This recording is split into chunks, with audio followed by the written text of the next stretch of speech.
찬송가 384장입니다.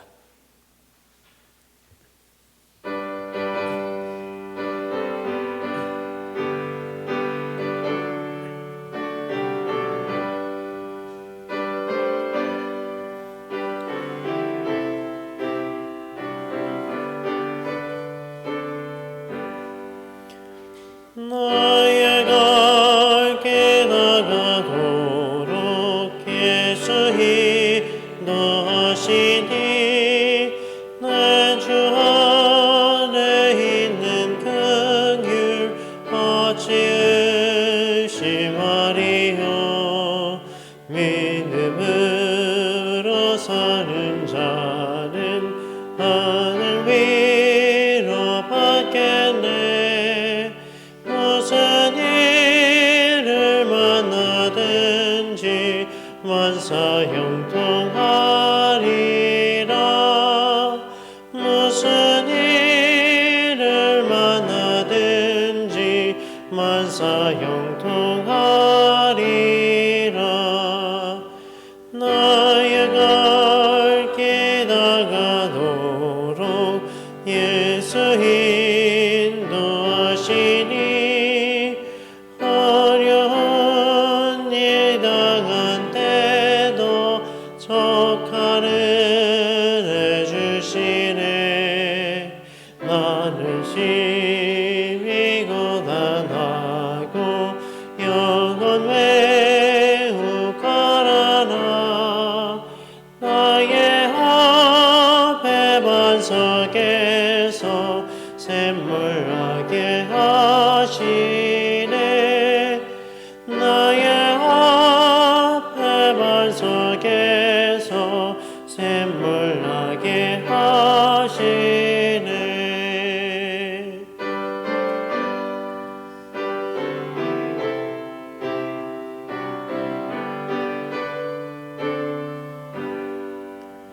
나의 갈 길 나가도록 예수 인도하시니 그의 사랑 어찌 큰지 말로 알 수 없도다.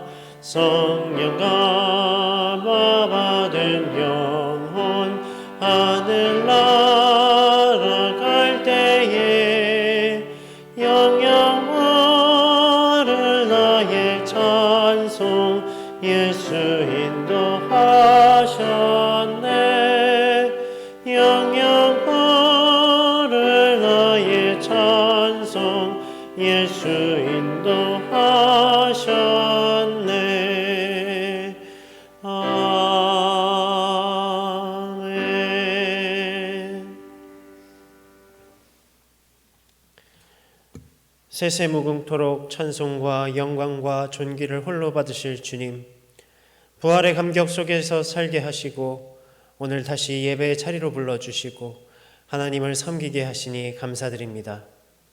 죽음을 이기시고 부활하신 예수님, 이곳에 오셔서 좌정하시고 주의 백성들이 드리는 이 예배를 기쁘게 받아 주옵소서.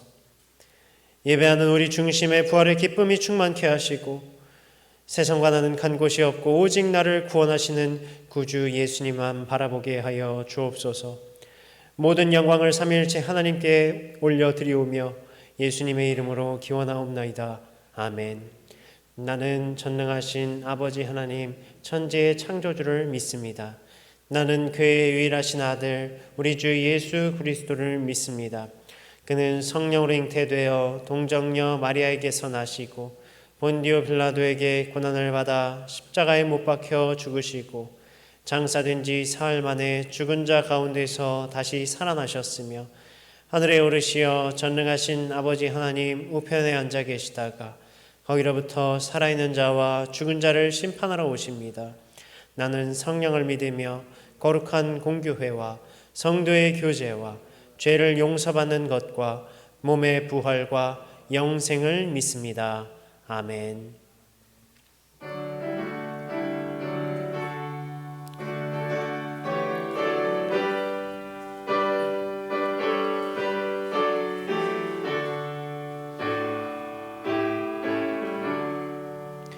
내 맘속에 참된 평화 있네. 주 예수가 주신 평화. 시험 닥쳐와도 흔들리지 않아. 악위하다 이 평안아. 주가 항상 계셔 내 맘속에. 주가 항상 계셔 기쁘다. 주 나의 맘에 계셔 위로하시네. 어찌 내가 주를 떠나 살까.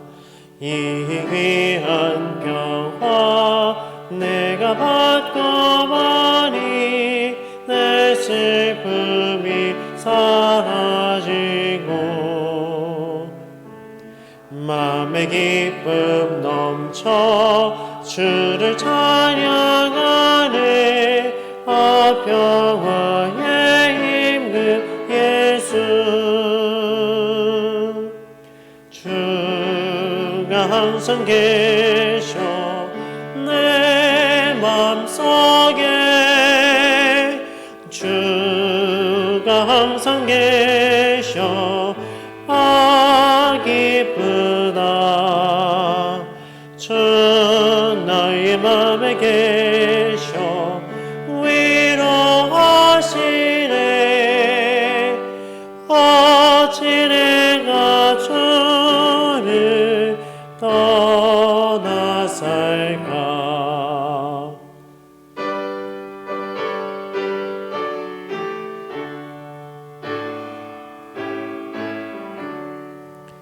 주 날개 아래 내가 사는 동안 이 보배를 빛내리라.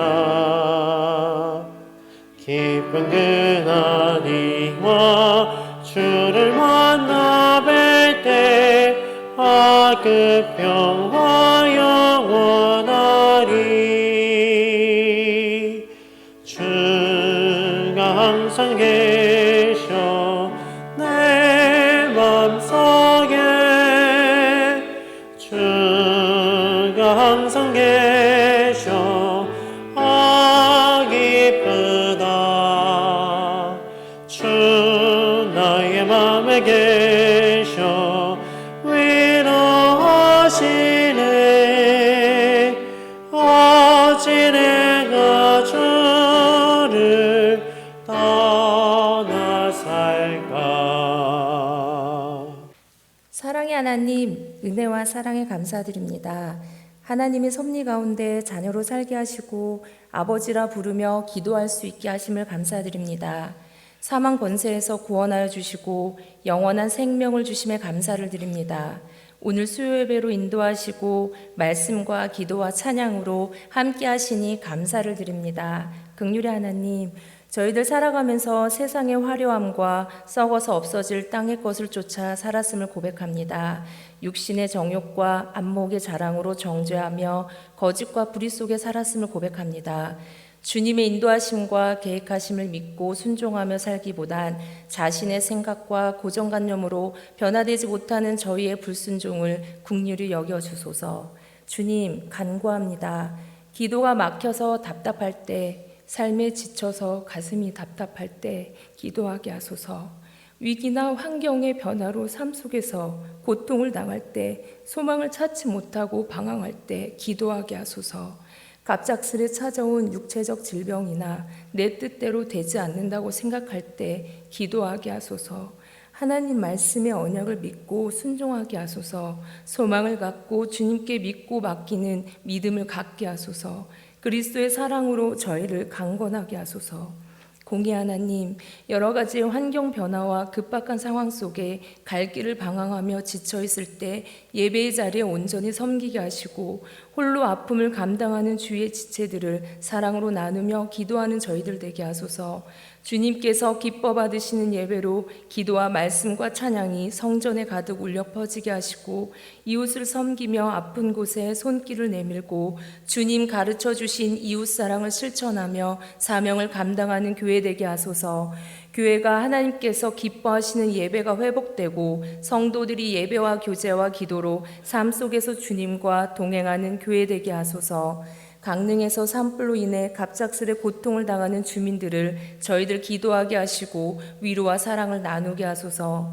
저희 교회에 속한 모든 각 기관과 성도들과 선교사님들을 축복하여 주시옵소서. 담임 목사님과 목사님, 전도사님 그리고 교직원들의 영육간의 강건함과 믿음으로 잘 감당케 하여 주시옵소서.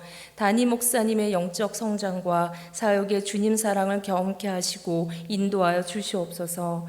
교학교의 아이들이 믿음으로 잘 성장하게 하시고 주님 날개에 거하며 행복한 아이들로 자라게 인도하여 주소서.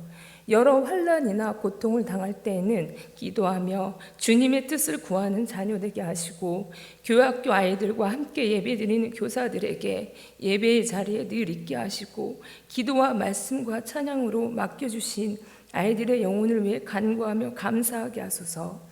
또한 가정이라는 귀한 공동체를 주신 하나님께 감사를 드립니다. 부족하고 연약한 모습으로 주님만을 바라보며 기도합니다.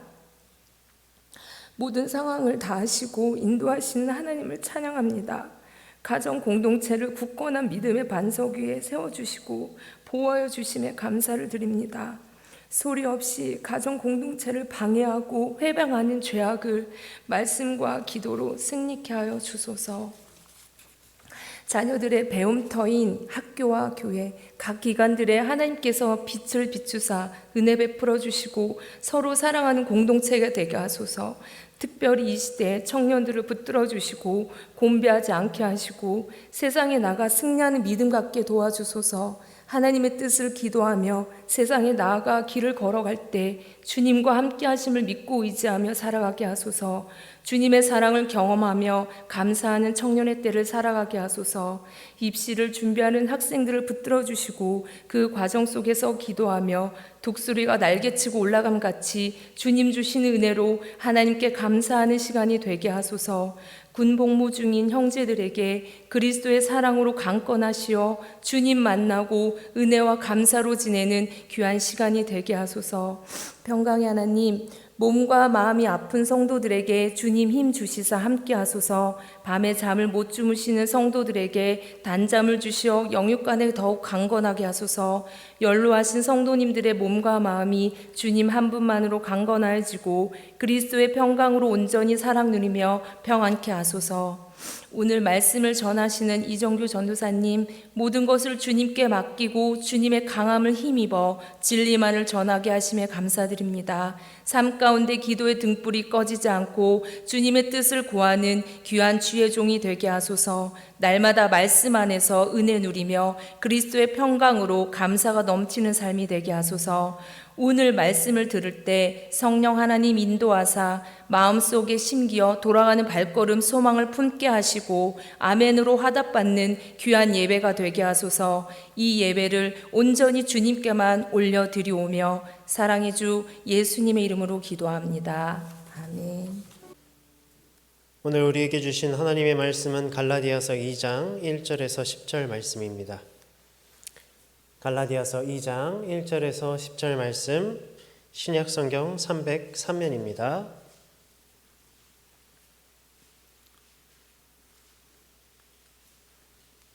우리 번갈아 가면서 읽겠습니다. 14년 후에 내가 바나바와 함께 디도를 데리고 다시 예루살렘에 올라간다니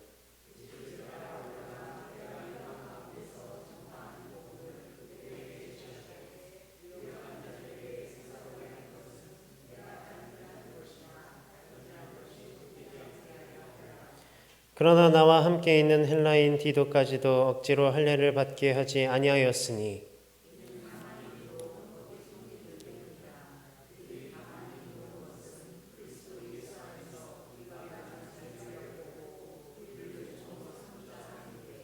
그들에게 우리가 한시도 복종하지 아니하였으니 이는 복음의 진리가 항상 너희 가운데 있게 하려 함이라.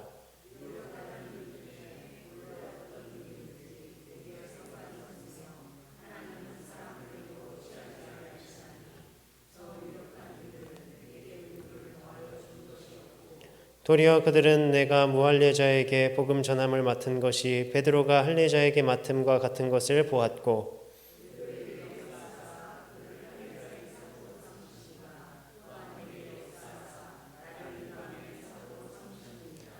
또 기둥같이 여기는 야고보와 게바와 요한도 내게 주신 은혜를 알므로 나와 바나바에게 친교의 약수를 하였으니 우리는 이방인에게로 그들은 할례자에게로 가게 하려 함이라.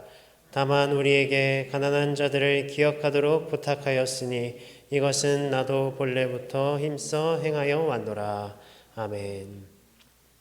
하나님께서 오늘도 우리에게 주시는 이 말씀을 통해서 우리 성도 여러분께 은혜 내려주시기를 간절히 바랍니다. 우리가 계속해서 갈라디아서 말씀을 보고 있는데요. 이 갈라디아서를 통해서 당시 갈라디아 교회의 문제와 그에 대해서 하나님께서 바울을 통해 하시는 이야기를 나누고 있습니다. 갈라디아 교회의 문제가 무엇이었습니까? 유대주의자들의 공격이었다고 그랬었죠. 단순히 어떤 그런 물리적인 핍박이나 박해 이런 것이 아니라 그 복음의 근간을 무너뜨리려 하는 그런 공격이었습니다. 예수님의 복음으로 인해서 우리가 구원받는 것이 아니라 어떤 걸 해야 한다. 유대인의 전통과 유대인의 율법이 그것보다 더 중요하다. 이런 것이었죠. 그러면서 그 복음을 전하는 바울을 향해서도 공격합니다. 그래서 바울이 먼저 자신이 전하는 이 복음의 정당성을 그리고 사도의 직분으로서 복음을 전하는 것에 대한 그런 증명을 했죠. 그러나 그것이 쉽게 해결되는 문제는 아닙니다. 이미 사람의 마음에 그 의심이 생겨나면요, 제대로 귀에 들리지도 않고 쉽게 받아들여지지도 않죠. 그래서 오늘 읽은 2장 전반부까지 바울은 자신의 사도직에 대해서 변증합니다. 계속해서 변증하고 있어요. 만약에 우리 가운데 이런 문제가 생겼다고 해봅시다. 예를 들면 누군가가 저에 대해서 문제를 제기했어요. 의심을 한 거죠. 이정규 전도사 이 신학적으로 문제가 있는 것 같다. 들어보니까 신학교 성적도 안 좋았고 또 졸업도 못했다더라. 거짓말로 했다고 했다더라. 물론 사실이 아닙니다만 만약에 가정을 했을 때 이런 이야기가 돌았다고 합시다. 그러면 어떤 분은 지금까지 이정규 전도사가 했던 설교는 뭔가 잘못된 거 아닌가, 가짜인가 생각이 들 수도 있으실 거고 또 의심이 되잖아요. 그러면 제가 어떻게 할까요? 어떻게 그때 상황에 따라 다르겠지만 우리가 지난 시간에 나눈 갈라디아서 1장 후반부 말씀에서 이 바울이 자신이 사도가 된 내력들을 쭉 이야기합니다. 그랬던 것처럼 제가 이야기를 하겠죠. 제가 과거에는 모태신앙으로 살다가 어떻게 20살에 인격적으로 예수님을 만나고 어떻게 확실한 믿음을 가지게 됐고 여차저차 하나님께 이끌려서 신학대학원에 들어갔다. 그리고 고민하고 기도하고 공부하고 졸업했다. 그리고 지금 이 서초신동교회에 왔다. 이렇게 해명을 하겠죠. 하면서 1장 20절 말씀처럼 보십시오. 내가 하는 말이 하나님 앞에서 거짓이 아닙니다. 진짜입니다. 이런 식으로 또 예수 그리스도의 복음 안에 서 있습니다. 이런 식으로 아마도 말할 것입니다. 그러면 성도님들께서는 어떤 반응일까요? 그 이야기에 뭔가 진정성이 느껴지고 하나님의 감동으로 그 의심이 거치는 분들도 계시겠지만 여전히 그 의심 가운데 근심과 걱정 속에 불신 가운데 계시는 분들도 분명히 있을 겁니다. 왜냐하면 우리 인간은 연약하기 때문이에요. 죄성이 있는 그런 죄된 본성이 있는 존재이기 때문입니다. 단지 듣는 분들이 연약해서가 아니라요. 이 해명을 하는 사람도 연약하기 때문에 죄된 본성이 있는 똑같은 인간이기 때문에 그리고 우리가 그 속마음을 알 수가 없기 때문에 이렇게 생각할 수가 있겠죠. 혹시 또 거짓말하는 것 아닌가? 이 상황을 모면하기 위해서 그러는 것 아닌가? 이렇게 생각하지 않겠습니까? 그러면 결국 여태까지 전했던 이 말씀과 이 복음은 희미해져 가고요. 잊혀져 가고요. 낙심케한단 말이죠. 그것이 진짜 잘못이 또 사실이 아니라고 해도 그렇습니다. 사실이면 더 큰일이죠. 그래서 지난번에도 이야기했지만 우리 교역자들의 삶이 중요하다고 했습니다. 나의 모습이 이 복음을 해할 수 있기 때문에 뿐만 아니라 우리 그리스도인들, 우리 성도들의 모습도 중요하다고 했었죠. 내가 믿고 내가 전하는 복음이, 예수 그리스도의 복음이 나의 모습으로 인해서 변질되어서 다른 사람에게 비칠 수 있기 때문에. 그래서 얼마 전에 새들백 교회 리고레 목사님이 이런 얘기를 하시더라고요. 사람들이 예수님을 믿지 않는 것은 그리스도인을 만나지 않았기 때문이거나 그리스도인들을 만났기 때문이다. 그러면 이런 상황에서 다시 핵심으로 복음으로 눈 돌리게 하는 방법은 무엇이 있을까요? 확실한 증명이 필요하겠죠.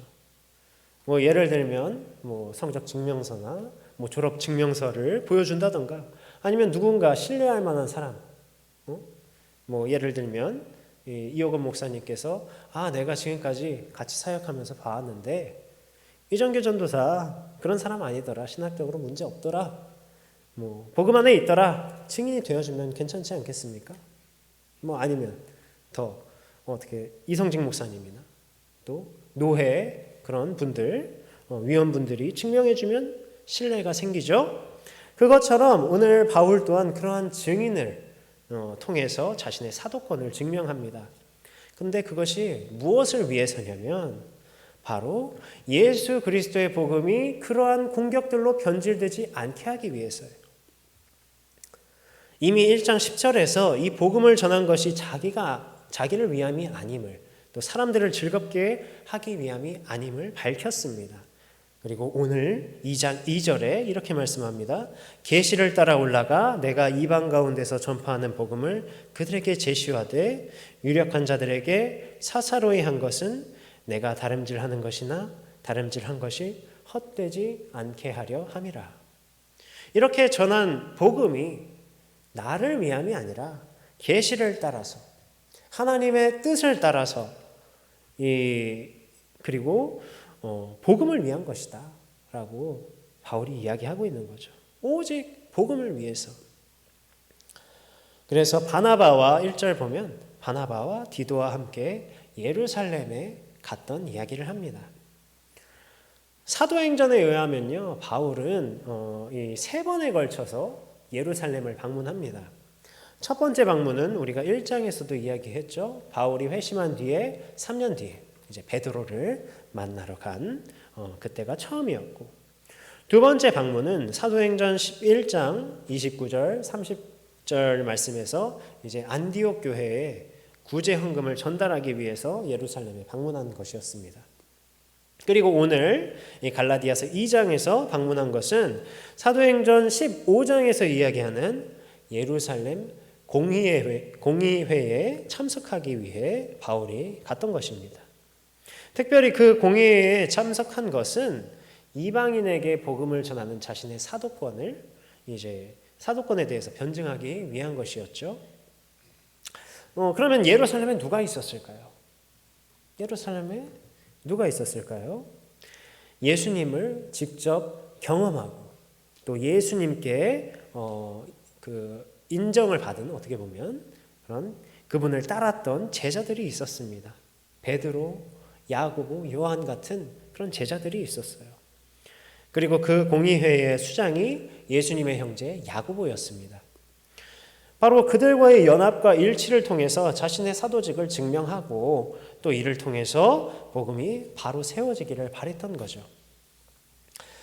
그때 이 예루살렘 공의회의 안건이 뭐였냐면요, 바로 갈라디아 교회가 직면한 문제와 매우 연관이 있는 내용이었습니다.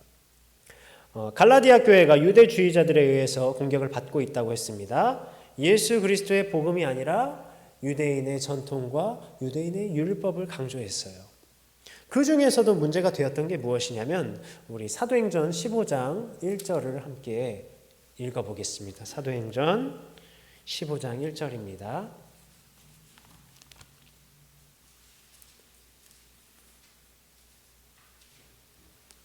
사도행전 15장 1절입니다. 신약성경 213면입니다. 네, 함께 읽겠습니다. 어떤 사람들이 유대로부터 내려와서 형제들을 가르치되 너희가 모세의 법대로 할례를 받지 아니하면 능히 구원을 받지 못하리라 하니. 어떤 문제였냐면 바로 할례 문제였어요. 할례. 모세의 법대로 할례를 받아야 구원을 받는다. 사실 이 할례에 대한 법은요, 사람이 만든 법이 아닙니다. 하나님께서 직접 주신 율법이에요. 사람의 전통이 아니고 하나님께서 직접 주신 명령이었습니다. 그리고 구약시대 당시에 이 할례를 언약의 표징으로 삼으셨어요. 그래서 단지 태어날 때부터 이스라엘 백성이었던 그런 사람들에게 뿐만 아니라 출애굽기 12장 48절에 보면 이렇게 말씀합니다. 너희와 함께 거류하는 타국인이 여호와의 유월절을 지키고자 하거든 그 모든 남자는 할례를 받은 후에야 가까이 하여 지킬지니 곧 그는 본토인과 같이 될 것이나. 그러니까 타국인들에게도 이 할례를 받기만 하면 본토인 이스라엘 백성들과 같은 그 이스라엘 공동체에 들어올 기회를 허락한 것이었어요. 그러니까 우리가 이 레위기를 통해서 알 수 있었듯이 이 이스라엘 공동체라는 것은 단순히 어떤 이런 공동체 안으로 들어온다, 어떤 모임 안으로 들어온다 이런 것이 아니라 하나님의 언약 백성으로서 그 안에 거하게 되는 것이었습니다. 이렇게 보니까 어떻습니까? 하나님의 율법으로서 이 할례를 받는 것이 먼저 하나님의 언약 백성 안으로 들어오는 것이 중요하다고 여기지 않겠어요? 그게 우리가 생각할 때도 합리적이지 않습니까? 유대교주의자들도 예수님이 이스라엘의 메시아로 왔으니까 너희들이 먼저 유대교 공동체 안으로 들어와야 된다. 그렇기 때문에 할례를 먼저 받아야 된다. 이렇게 이야기할 수 있었던 거죠. 굉장히 그럴듯하게 들립니다. 그래서 유대인의 율법, 그 중에서도 할례를 이방인들에게 강조했던 것입니다. 그러나 오늘날 우리는 어떻습니까? 우리가 교회에서 이런 할례를 강조하나요? 전혀 없죠. 그런 것들이. 왜냐하면 하나님께서 주신 이 할례는 본질적인 게 아니기 때문입니다. 구원에 있어서 비본질이라는 얘기죠. 유대주의자들의 문제는 무엇이었냐면 바로 이 구원과 언약을 혼합시킨 그런 문제였어요. 사실 할례는 하나님의 언약 백성으로서 그런 어떤 조건이었습니다. 구약시대 당시에. 그러나 하나님의 언약 백성 안에 있다 해서 반드시 구원받는 것은 아니었어요. 우리가 구약시대 선지서를 통해서도 볼 수 있지만 하나님의 언약 백성이었지만 심판받는 자들도 있었고요. 심지어는 이 레위기를 통해서 볼 수 있듯이 하나님 앞에서 끔찍한 죄악을 저질렀을 때 그에 대한 심판으로서 그 언약 백성 밖으로 쫓겨나가는, 퇴출당하는 그런 자들도 있었습니다. 그리고 아브라함은 어땠습니까? 아브라함. 우리가 믿음의 조상이라고 하는데 로마서 4장 11절 말씀에 그가 할례의 표를 받은 것은 무할례 시에 믿음으로 된 의를 인친 것이니 이는 무할례자로서 믿는 모든 자의 조상이 되어 그들도 의로 여기심을 얻게 하려 하심이라. 그러니까 아브라함이 할례 받기 이전에 믿음으로 말미암아 의롭다함을 받았다. 그러니까 이 할례는 이 율법은 구원의 필수 조건이 아니라는 이야기입니다. 그러면 그 필수 조건이 무엇이냐?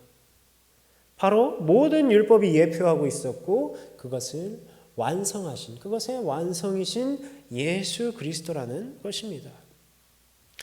이 할례는 예레미야서 4장 4절에서도 이렇게 말해요. 하나님의 주권에 완전히 엎드러져서 순종한다는 그런 언약의 표시였고요. 예레미야도 그 할례마저도 마음 가죽을 베어낼 것을 말하면서 물리적인 할례가 아니라 마음의 할례를 해라. 마음의 구별과 마음의 순종을 해라. 이렇게 말하고 있습니다. 그러니까 그 의미가 중요하다는 거죠. 겉으로 드러나는 어떤 행위가 아니라. 때문에 바울은 이 예루살렘 공의회에서 논의한 것처럼 할례와 같은 이 율법이 갈라디아 교회를 구원하는 것이 아님을 오늘 말씀을 통해서 보여주고 있는 것입니다. 때문에 당시 갈라디아 교회의 그 디도가 굉장히 신임을 받고 있었어요. 그런 디도를 내세우면서 3절에 오늘 말씀 3절에 그 헬라인 디도에게도 억지로 할례를 받지 말라고 했다. 이렇게 이야기하는 거죠. 그러면서 4절에 이것이 다 거짓 형제들 때문이다. 이 거짓 형제들이 누구겠습니까? 율법으로 유혹하는 유대주의자들이죠.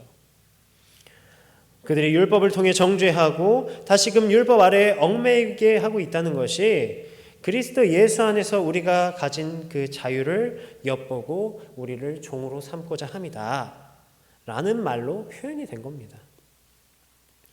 예수 그리스도의 십자가를 통해서 우리는 이미 이 죄악과 죽음의 권세에서 해방되었고 율법의 완성을 통해서 이 율법의 정죄로부터 예수 그리스도 안에서 자유함을 얻은 자들인데 왜 다시 예전으로 돌아가고자 하느냐 이 말입니다.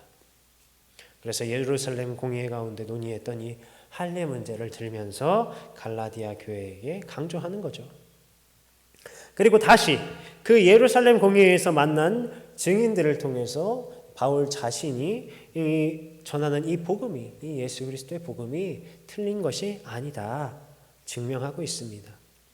6절에서 보면 저 유력한 이들은 내게 의무를 더하여 준 것이 없고 이렇게 말씀하는데요. 이 유력한 이들이 누굴까요? 여기에서 유력한 이들 왕이나 제사장 이런 사람들이 아니고 앞에서 말했던 야고보, 베드로, 요한 이런 사도들을 말합니다. 예수님을 직접 만나고 그분의 제자였던 사도죠. 사람들이 모두 인정하는 먼저 바울은 자신이 받은 이 복음이 그들에 의한 것은 아니다 이렇게 말합니다. 그러니까 그들에게 가르침을 받아서 내가 전한 것이 아니다. 그것이 아니라 살아계시고 부활하신 예수 그리스도로 말미암아 이 복음을 받은 것이다. 그리고 이것을 전하라 받은 것이다. 이것을 선포함과 동시에 야고보나 베드로나 요한을 통해서 이 바울이 전하는 복음이 진짜 어떻게 보면 정품이다. 인증을 받는 것이 오늘 7절에서 8절 말씀입니다. 우리 7절, 8절 함께 다시 한번 읽어보겠습니다. 7절, 8절입니다. 도리어 그들은 내가 무할례자에게 복음 전함을 맡은 것이 베드로가 할례자에게 맡음과 같은 것을 보았고 베드로에게 역사하사 그를 할례자의 사도로 삼으시니가 또한 내게 역사하사 나를 이방인의 사도로 삼으셨느니라. 아멘. 베드로가 할례자 즉 유대인들에게 이 복음 전함을 맡은 것이 내가 무할례자 이방인들에게 복음 전함을 맡은 것과 같다. 이 말씀은요. 이것은 너는 이방인에게 나는 유대인에게 이것을 말하는 게 아니라 바울이 전하는 복음과 베드로가 전하는 복음이 일치한다. 같다. 바로 이 말입니다. 바로 예수 그리스도를 믿음으로 구원받는다는 그 복음이라는 거예요. 그리고 베드로나 제자들에게 예수님께서 역사하시고 복음을 전하는 사도로서 삼으신 것처럼 바울 또한 물론 바울이 예수님을 이 땅에 계실 때 예수님께서 행하셨던 그런 가운데는 함께 하지 않았지만 그렇지만 그 다메섹 도상에서 살아계신 예수님을 만나고 바로 그 살아계신 예수님께서 역사하셔서 복음을 전하는 사도로 삼으셨다는 겁니다. 너희가 직통이라고 여기는 베드로나 다른 제자들도 또 공회장인 이 예수님의 형제 야고보도 우리가 같은 복음 안에 있다는 것을 인정했기 때문에 내가 전하는 이 바울이 전하는 복음 또한 진실된 것이다. 이것을 이 갈라디아 교회에게 전하고 있는 겁니다.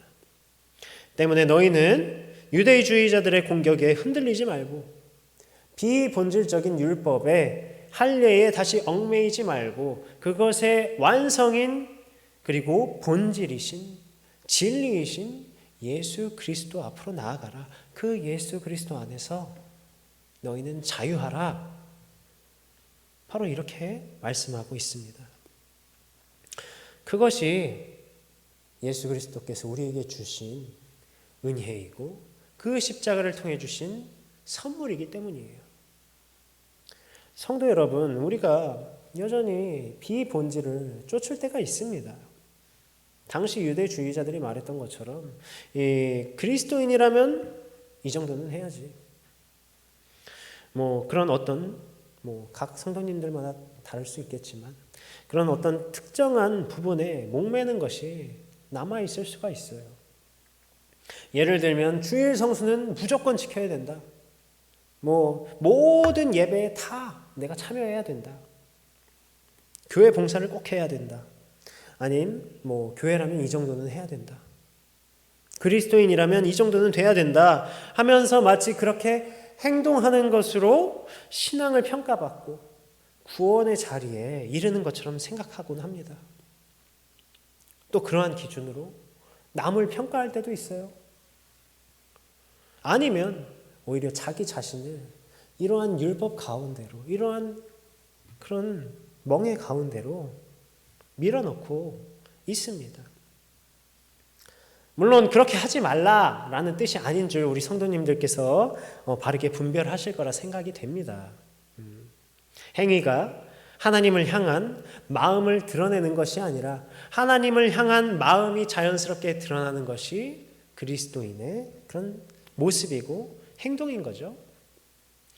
이 복음이라는 본질에서 벗어나서 예수 그리스도께서 우리에게 주신 자유에서 떠나지 말라는 그 말입니다.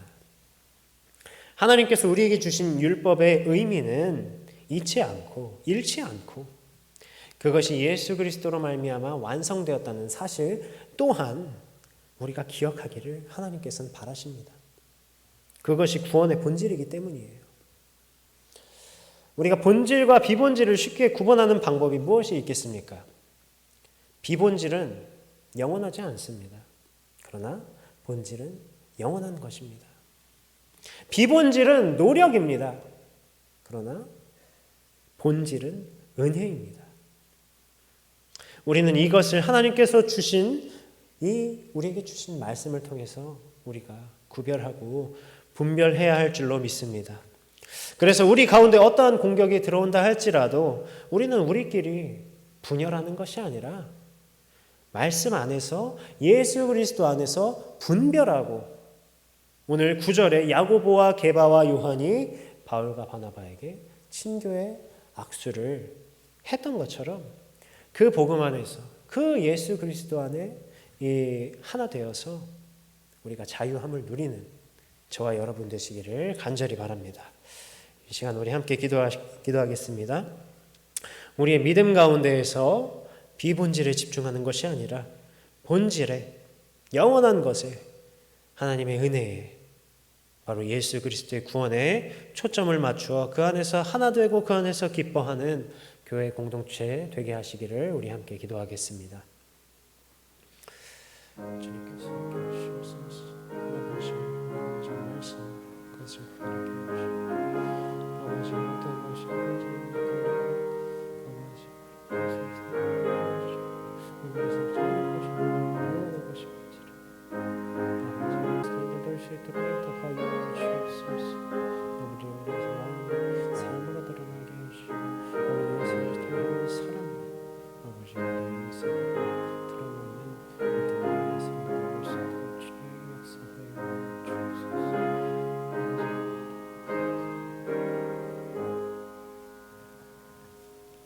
내게 귀를 기울여 속히 건지시고 내게 견고한 바위와 구원하는 산성이 되소서.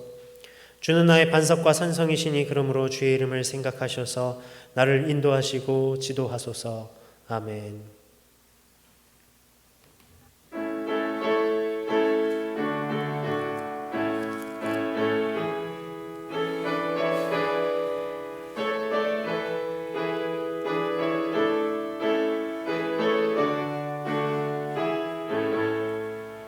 나의 죄를 정케 하사 주의 일꾼 삼으신 구세주의 넓은 사랑 항상 찬송합니다. 나를 일꾼 삼으신 주 크신 능력 주시고 언제든지 주 뜻대로 사용하여 주소서. 내게 부어주시려고 은혜 예비하신 주 주의 은혜 채워주사 능력 있게 하소서. 나를 일꾼 삼으신 주 크신 능력 주시고 언제든지 주 뜻대로 사용하여 주소서. 죄의 짐을 풀어주신 주의 능력 크도다. 나를 피로 사신 예수 내 맘속에 오소서. 나를 일꾼 삼으신 주 크신 능력 주시고 언제든지 주 뜻대로 사용하여 주소서.